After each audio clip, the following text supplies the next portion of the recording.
Okay, hello everyone. Uh, in this lecture, we will study Rama model. The Rama model represents one of the most important development in modern growth theory.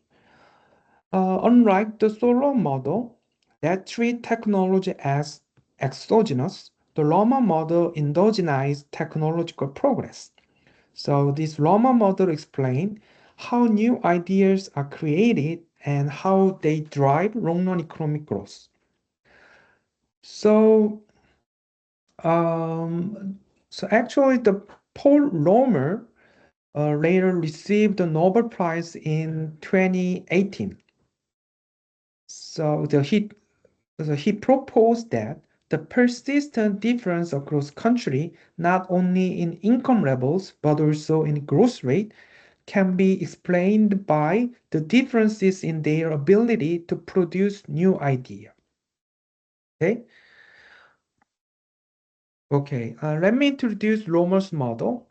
A Romer model combines features of both the AK model and the two-sector model. Following the AK model, this model generates non-diminishing returns to capital. And following the two-sector model, this model introduced research sectors and production sectors. However, the full version of Rama model includes the continuous time dynamic optimization problem, which is quite complex for undergraduate students. So in this class, we are going to study a simplified version of Rama model that can still capture the key implication. Okay? Okay, in this model, there are four types of agents in this economy. The first, household. They supply labor to production sectors and R&D sector and rent capital to firms. So second one is final goods producers. They use labor and intermediate goods to produce the final output. And third, intermediate goods producers. They take ideas from R&D and use capital to produce intermediate goods. The last one is R&D sector. They use labor to create new idea, which is new types of intermediate goods. Okay. Okay. Household maximize lifetime utility by choosing optimal saving. But to keep our analysis simpler, we assume that the saving rate S is exogenously given, just like in the Solow model. So this equation shows how capital accumulates over time in the economy. Let's break it down. Here, S indicates the saving rate, the fraction of total income that households save and invest. And here, WL is the labor income of all workers, and RK is the capital income, which is earned by renting capital to firms. And N pi represent the total profit from all intermediate goods producers. So here pi denotes intermediate goods producers profit, and N, there are N producers and intermediate goods producers. So N times pi indicate the total profit from all intermediate goods producers. And delta K is the depreciation of existing capital. So the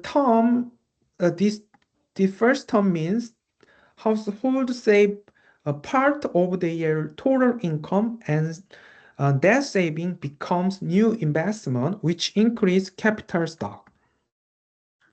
So this link the micro level behavior of firms to the macro level of evolution of capital.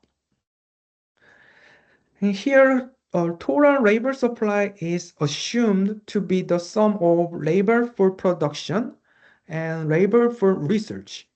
So this equation tells us how labor is allocated between the production sectors and R&D sectors.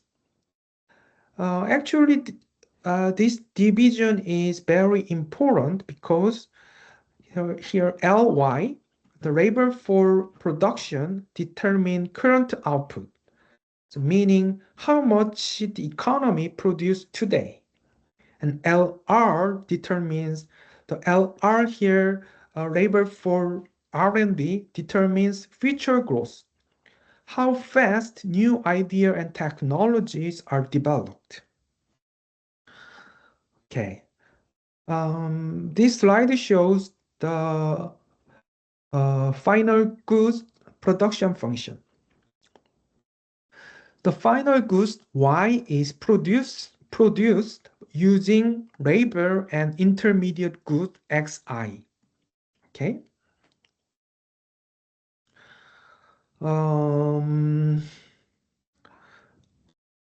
Okay. Here Xi denotes intermediate goods, and this functional form means indicate that the final goods production function is your CRS.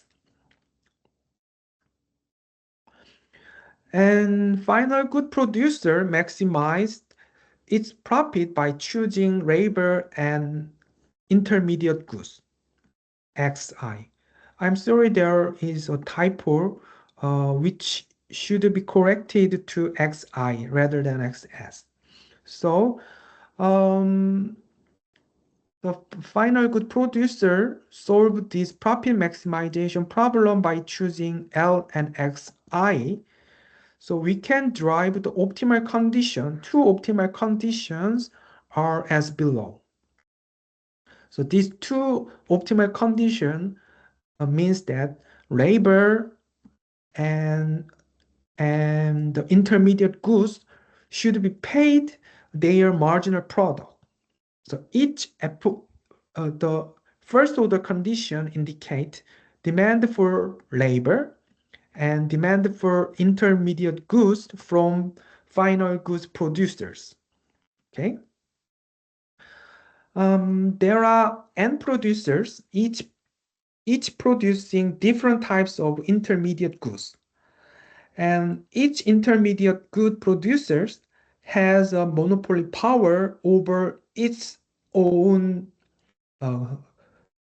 goods I. But they also face competition from other similar goods. And each firms borrows capital from household at rate R and use it one for one to produce intermediate goods Xi. Okay, so this is the intermediate goods producers maximization problem. They solve this problem, they maximize their profit by choosing the profit maximizing price, PI. So this first equation indicate their profit. The first term is revenue, the second term is the cost, and the equation in the second line indicate the constraint, so which is demand for intermediate goods from final good producers. So by solving this problem, we can get the profit maximizing price. The resulting price is that Pi equals to R over alpha. Okay. Please refer to my note in the later slide. I show how to drive a profit maximizing price. But I'm going to explain again in my next lecture. So if you do not understand well how to drive this profit maximizing price, please don't worry about it. So I'm going to derive again in my next lectures. Okay. And additionally, in this model, we assume incomplete patent protection. So PI, price of intermediate profit, price of intermediate goods can be written like this: mu times R. Here, mu indicate is the markup. Markup means how much higher the price is than the cost, which indicate the degree of market power of the intermediate goods producers. So if mu is equals to 1, the range of mu is between 1 and 1 over alpha. 1 over alpha should be larger than 1. So if we assume that mu is equals to 1, then market is perfective comparative and firms earn zero profit. But if we assume mu is equals to 1 over alpha, which means it means that firms have full monopoly power. They can charge the profit maximizing price, this one. So the intermediate goods producer can choose mu between 1 and 1 over alpha. So this setting allows us to represent imperfect patent protection. Okay, so we assume that all intermediate good producers are identical. So xi is equals to x. We can exclude this I.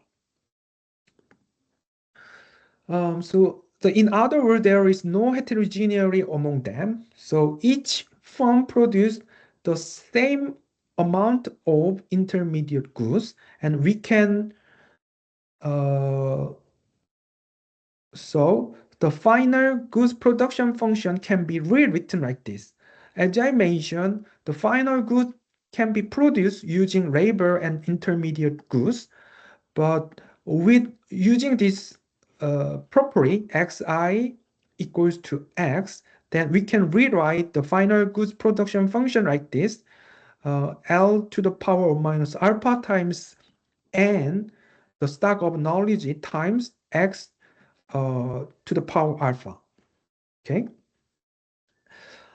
And the total amount of capital K is equals to total amount of intermediate goods nx.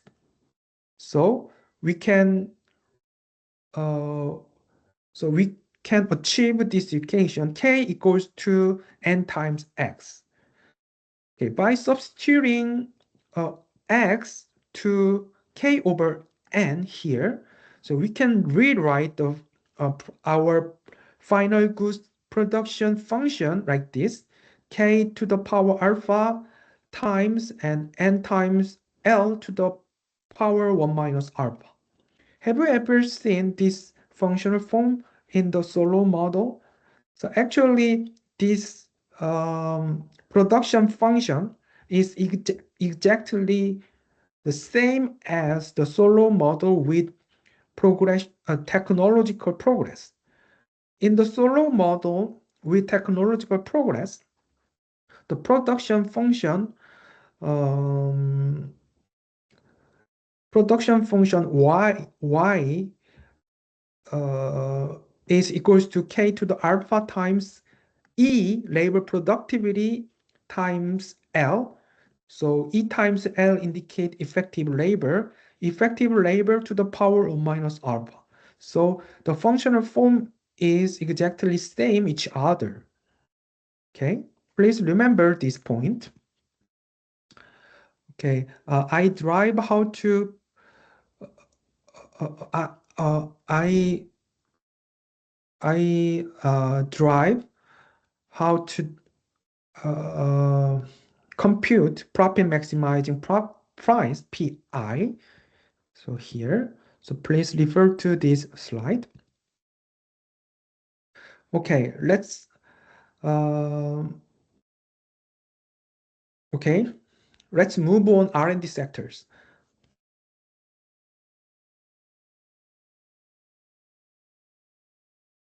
The R&D sector produce new idea, in other words, new types of intermediate goods.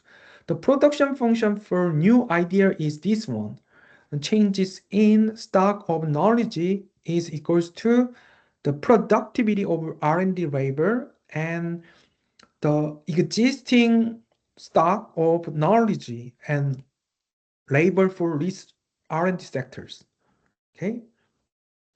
And we assume that R&D sector is perfectly comparative. Therefore, the zero profit condition should be satisfied, meaning that revenue should be equals to cost. The left-hand side changes in knowledge times V indicate revenue for revenue of the R&D sector. So the changes in knowledge indicate new idea, and here V indicate the value over an invention. Okay, and W in the right hand side, W times LR is the total cost, which here W is wage and LR is the labor for research sector. Okay, so combining these two equations, we can get this equation. But the wage should be equals to the uh, the R&D, the productivity of R&D and existing stock of knowledge and the value of an invention. Okay.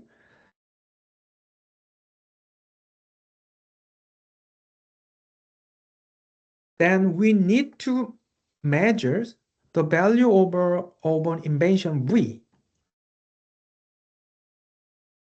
So with an invention of intermediate goods, the producer will make profit pi forever. So this equation is a result.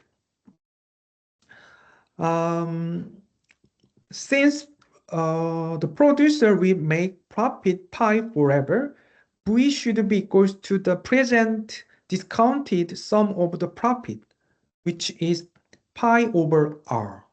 Okay, so we can compute the pi in the equilibrium. Mm, uh, I will show how to derive pi in equilibrium in the later slide. Please refer to the next slide, which showed how this expression is derived step by step. And I will also explain again how to derive a V in my next class. Okay. Okay. Actually, our ultimate goal is to determine the growth rate of this economy. To do so, we need to know the equilibrium division of labor between production sector and R&D sectors. So from the labor share of output, we can achieve this equation. W times Ly indicate labor income, and 1 minus alpha times Y uh, indicate labor income as well, because 1 minus alpha indicate the share of labor in total income, because here alpha indicate a share of capital income. And in the previous slide, we derived the value of wage and value of an invention. So W is equals to this term and V is equals to this term. So using these two, the result, we can derive the labor for production at the equilibrium. So this is the result. Therefore, we can also get the labor for R&D in the equilibrium because um, the the sum of labor for research and production is equals to total labor supply. So in the equilibrium, labor for R&D is the difference between total labor and the labor for production. So using this result, we can compute labor for R&D in the equilibrium. Okay. Remember, we have this production function. As I emphasized in the previous slide, this functional form is the exactly same as the production function in the Solow model with technological progress. So in that case, the growth rate of output per worker depend on growth rate of labor productivity. Similarly, in this problem, we can get the growth rate of the economy is equals to the growth rate of the knowledge. And by assumption, knowledge function looks like this. Changes in knowledge is equals to productivity, existing level of knowledge, and labor for research. So the growth rate of knowledge is theta times LR. The growth of knowledge is equals to theta times LR. And in the previous slide, we achieve LR in the equilibrium. So growth rate of this economy can be computed like this. It depends on theta, the productivity for R&D labor and total labor and alpha and markup and interest rate. Okay. Now that we derive the steady state growth rate of this Loma model, let's take a closer look at how changes in the model's parameter, such as theta, L, alpha, mu, R, affect the growth rate. So we call this part comparative statistics. That is, comparing equilibrium states after changing one parameter. Even though this model does not endogenize the saving rate as the interest rate R, but it still provides rich implication about key factors that drive long-run economic growth. Okay, so let's start with R&D productivity parameter, zeta, denoted by zeta. So mathematically, we have these forms. This means that an increase in theta, that is making research more productive, lead to a higher long-run economic growth rate of technology. Meaning that the increase in theta lead to higher long-run, higher growth rate of the output per workers. Okay. So there are two lessons for this positive relationship. The first one is direct effect. When theta increase, each researcher produce more new idea per unit of time. So even with the same number of researchers, we get faster growth in knowledge. And second one is indirect effect. Because R&D is more rewarding, more research, more labor shift from production to the research sectors, meaning LR increase. Hence, overall effect on growth is positive. From a policy perspective, governments can raise sector by investing more in education, human capital, research infrastructure, and support for scientists and so on. So here, sector can be considered as capturing a country's innovation capacity. Okay, next consider Markov parameter mu. So we have this equation. A higher Markov means that monopolistic firms can charge a higher price over cost, which increase profit. So larger profit raise the value of an invention V and therefore increase the incentive to R&D.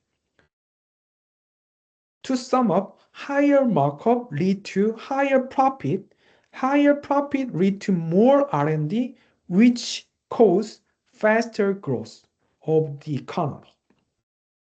So the main message of this slide is that in order to promote growth, government policies such as antitrust and patent policy should be structured to allow investors to generate sufficient profit.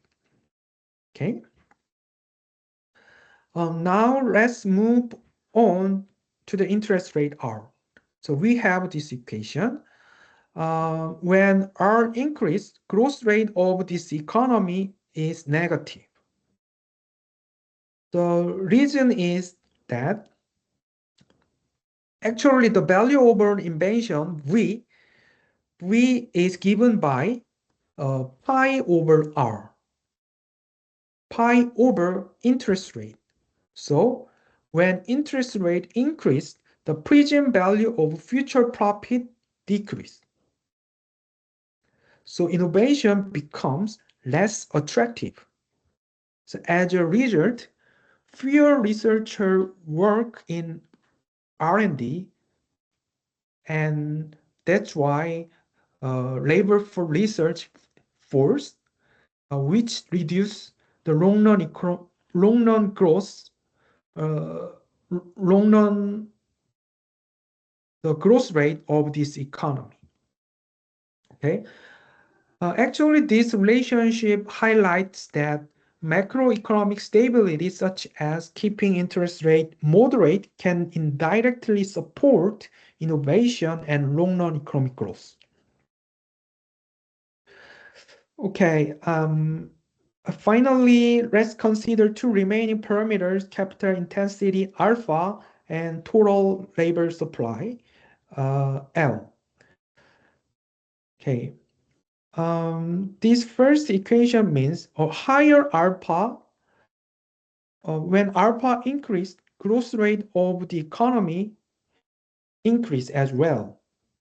So actually a higher alpha means the production sector is more capital intensive. This increased the relative importance of R&D labor, which allows more workers to move into research.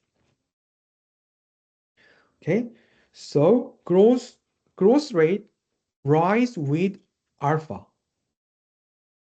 Growth rate rise with alpha. However, note that this result depends on the model's assumption that R&D does not use capital. So if R&D requires capital investments, this positive effect could weaken or even disappear. Okay, so this result depends on the assumption in this model. And let's see the effect of labor supply on economic growth. This means that this equation means that when labor supply increase, growth rate of output per worker increase as well. So this means countries with larger labor force should experience faster growth. But so this prediction is called scale effect. So in the basic Raman model, if a country doubles its population, the number of research also double, leading to the faster technological progress. However, actually, it is counterfactual. In reality, country with larger population does not necessarily grow faster. So following research in macroeconomics try to solve this disparity with the reality. Okay, let me stop here. Actually, I think this slide could be more difficult to student because it include a bunch of uh, calculation. So I'm going to explain again this part, lecture 5, endogenous growth theory, in our next class. Okay. Thank you for listening my lecture and have a great holiday. Thank you.